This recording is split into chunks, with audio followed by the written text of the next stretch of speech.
राज्यसभा के साबिक MP मौलाना उबैदुल्लाह आज़मी ने नांदेड़ में कांग्रेस के तशहीरी जलसे से खिताब किया।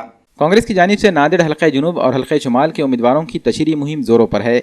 देगलू नाके में कांग्रेस का जलसा-आम मुनक्किद हुआ। इस जलसे में राज्यसभा के साबिक MP मौलाना उबैदुल्लाह आज़मी ने खिताब किया। जलसे में मौलाना उबैदुल्लाह आज़मी ने मुल्क के मौजूदा हालात पर रोशनी डाली। इन्होंने बीजेपी पर भी जमकर सख्त तनकीद की। वहीं नांदेड़ शुमाल के उम्मीदवार DP सावंत ने भी राय दहिंदों को अपने हक राय दही के जरिए मुल्क के हालात बदलने का इंदिया दिया। जलसे में शुमाल हल्के के उम्मीदवार DP सावंत के अलावा कांग्रेसी कारपोरेटरों और लीडरों के साथ कारकुनों की बड़ी तादाद मौजूद थी। और हमसे कहा जा रहा है सबूत दो कि ये घर तुम्हारा है। अरे सुनो सबूत मांगने वालों, हिंद को नाज है जिस पे वो निशानी हम हैं, ताज और लाल किला के यहाँ बानी हम हैं। हमसे सबूत मांग रहे हैं। हम ऐसे हिंदुस्तानी हैं कि मरने के बाद भी हिंदुस्तान नहीं छोड़ते।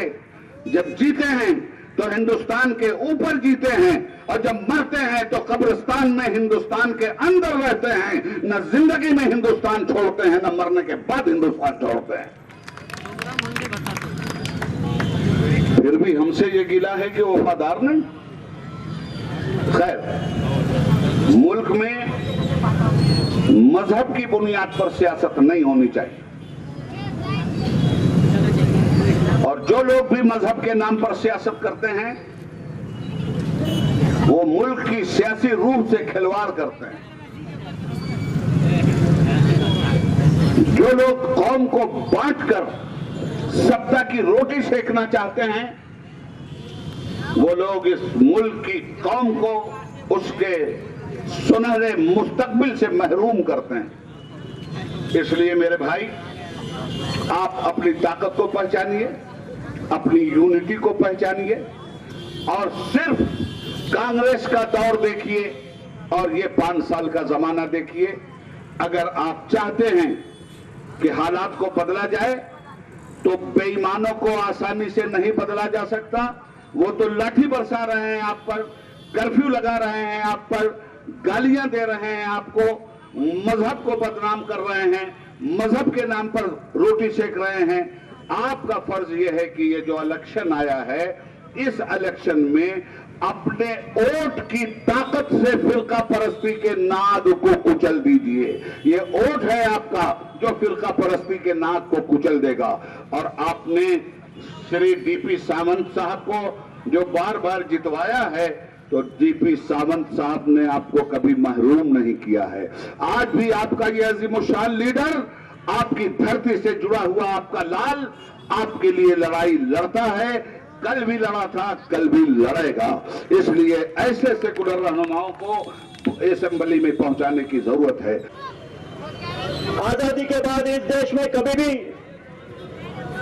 CBI हो, ED हो, इलेक्शन कमीशन हो, इन सबका दुरुपयोग कभी नहीं हुआ था।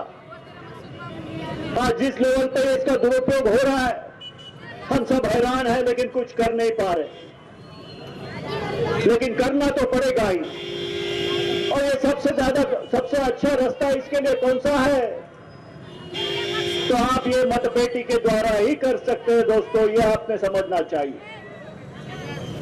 ठीक है, लोकसभा में कुछ ताकतें भारी हो गई, लेकिन आज विधानसभा में आपको संजीदगी से सोचना पड़ेगा। और इन फिरका परस्त ताकतों को दूर रखने के लिए कांग्रेस, राष्ट्रवादी कांग्रेस, समाजवादी कांग्रेस, इन सब की आघाड़ी, महाआघाड़ी के उम्मीदवार जहां जहां है, सिर्फ मैं ही नहीं, दक्षिण में जो हमारे मोहनराव अंबरडे है, हमारे नेता अशोक चौहान साहब है, और नांदेड़ में जितने जितने उम्मीदवार है, मैं तो कहूंगा नांदेड़ ही नहीं, महाराष्ट्र में जितने जितने आप उम्मीदवार है, आपके जितने जितने रिश्तेदार है, दोस्त है, सबको फोन करके कहिएगा कि महाराष्ट्र में अगर जमहूरियत को संभालना है तो आपको आघाड़ी के सभी उम्मीदवार को चुनकर देना होगा। इससे ज्यादा नेक काम आज की तारीख में दूसरा कोई हो नहीं सकता दोस्तों।